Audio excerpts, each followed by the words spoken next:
You know that massive wall zigzagging through China? The one that seems to snake endlessly over mountains, valleys, and deserts, stretching farther than the eye can see?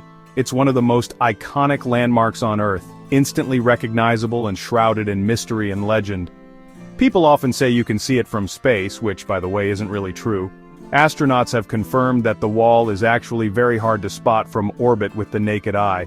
It's just not wide enough. And it blends in with the natural landscape, so that's our first myth busted. But the real story of the Great Wall is even more fascinating than the myths. Let's bust some more misconceptions and dig into why this colossal structure was actually built and what it meant for the people who lived in its shadow. To understand the wall, let's rewind over 2,000 years, to a time when China wasn't one big country, but a patchwork of many small kingdoms and warring states. Each kingdom had its own rulers, armies, and ambitions, and the land was often divided by fierce rivalries and shifting alliances.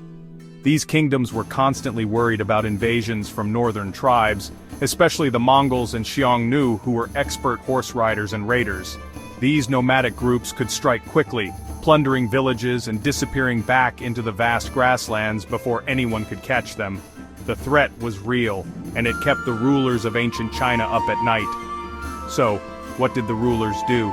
Faced with the constant danger of invasion, they needed a way to protect their people, their crops, and their cities. They needed a barrier, something that would slow down attackers and give their armies time to respond.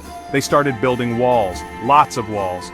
These weren't just simple fences, but massive earthworks, stone fortifications, and watchtowers stretching for miles. Each kingdom built its own defenses, hoping to keep out the raiders and protect their borders.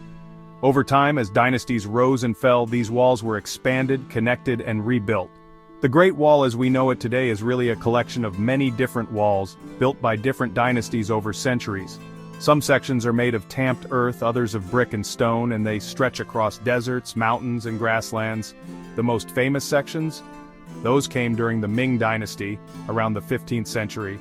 The Ming emperors faced renewed threats from the north, so they rebuilt and reinforced the wall on a massive scale, using bricks, stones, and mortar.